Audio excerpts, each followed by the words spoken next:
too. What a terrific bit of play. Chris Judd, during our telecast at half-times, had a wonderful start. So a real steady, a terrific kick from Lacroix after a very good mark. His acceleration to the ball. So I reckon West Coast would probably, the way they've played, they would take a 3.5 goal deficit at quarter time because they haven't deserved any more than that. Priddis maybe one late one here.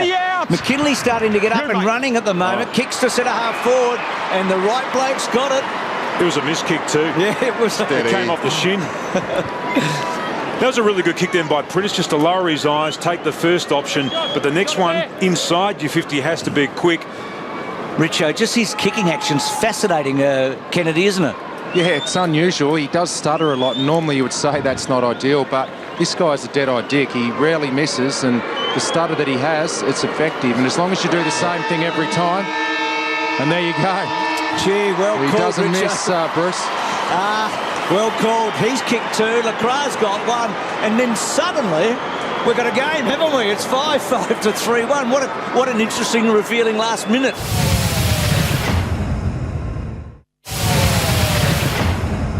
The margin is 16 points. The Eagles back in business thanks to a couple of late goals, but the job's still decidedly in front of them. Two old mates go at it. Judd and Cox. It spills to Murphy.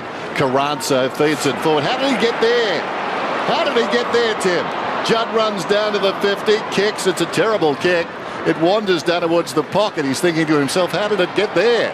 Opportunity for McKenzie. Dragged down. Henderson's got it. It was a good tackle by Scotland. Spills wide. Taken by Embley.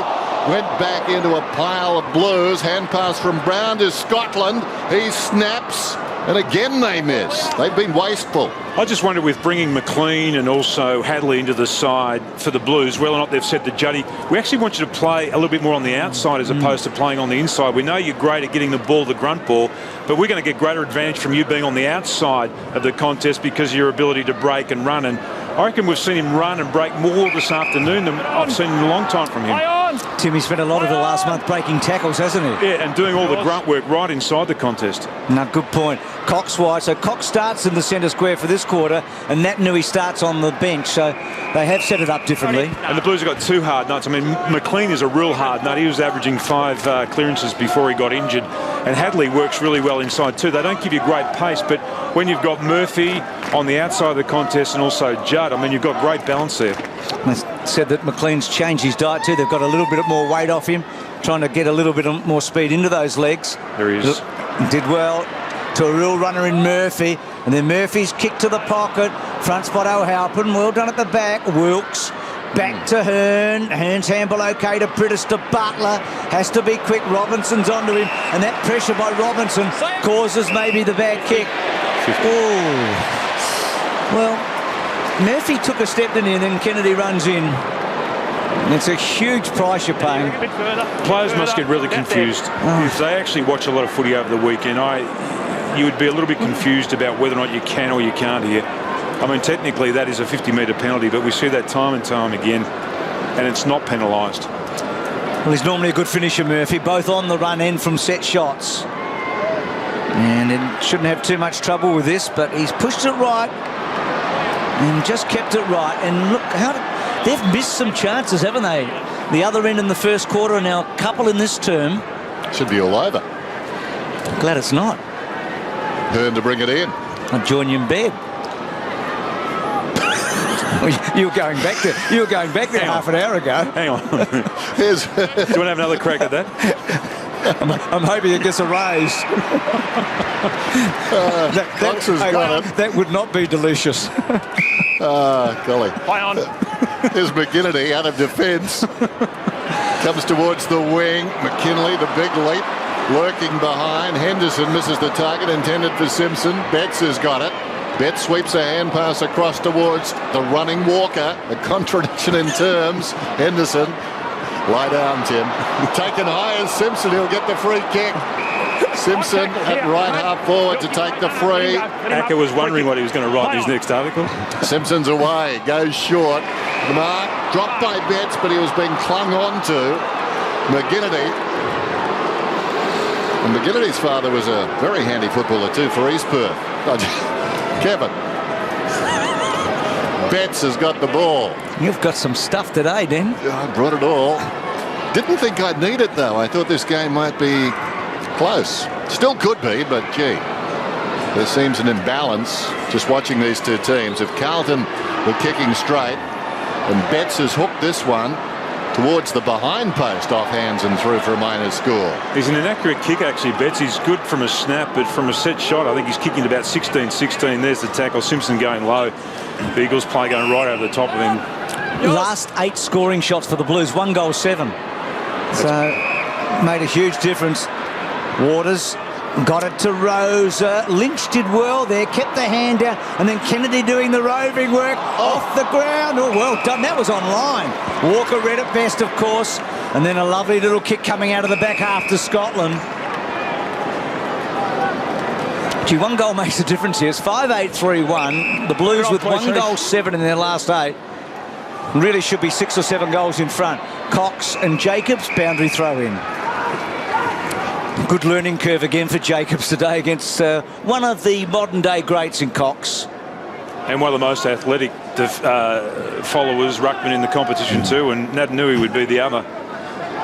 So they tangle up, and Cox got that left hand. Pritis' handball back to Cox. Did well. Then Ebert, Embley, Garlett's was terrific. Waters has got the job on Gibbs to try and shut him down a little in the back half. Some fancy footwork from Scotland. Got it from Walker. Goes to midfield. Robinson missed it. Wilkes couldn't recover all that well. Shoveled out of there by Shepherd. Did nicely. McKinley, a clever kick to Waters. Now there's a chance with Lacroix on the move. And Lacroix's taken the mark. And you'd like him from here. That's the kick they need to improve on the West Coast Eagles. They get plenty of possessions through the midfield.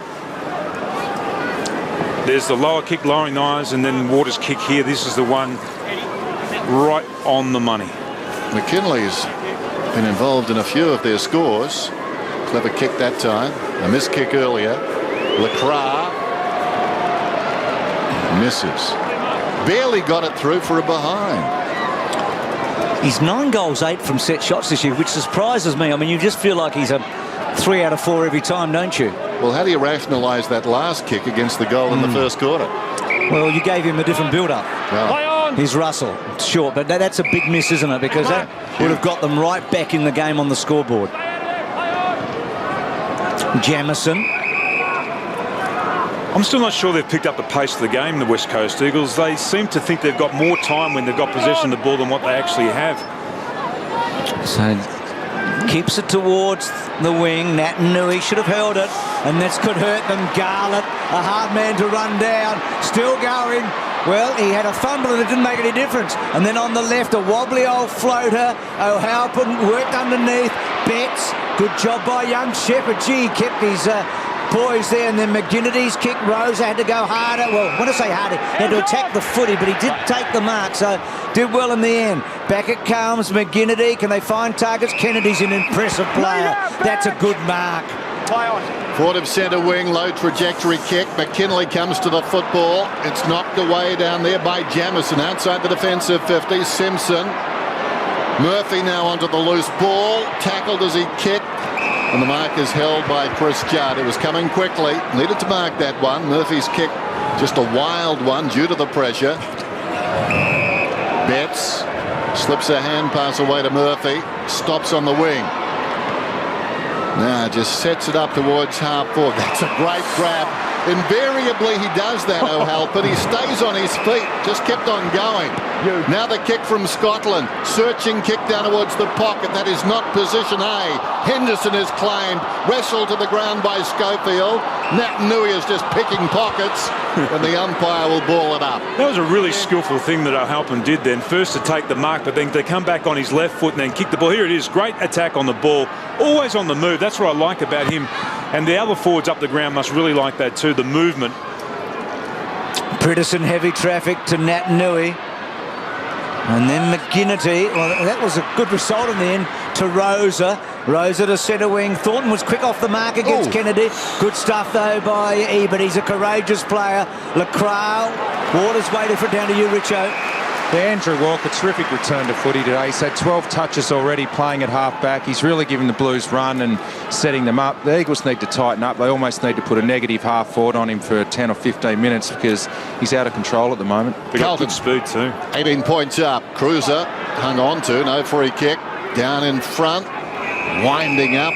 Almighty swing missed. Rosa. Natanui against Cruiser, just locking that armour. He needs some work on his marking too, doesn't he, Natanui?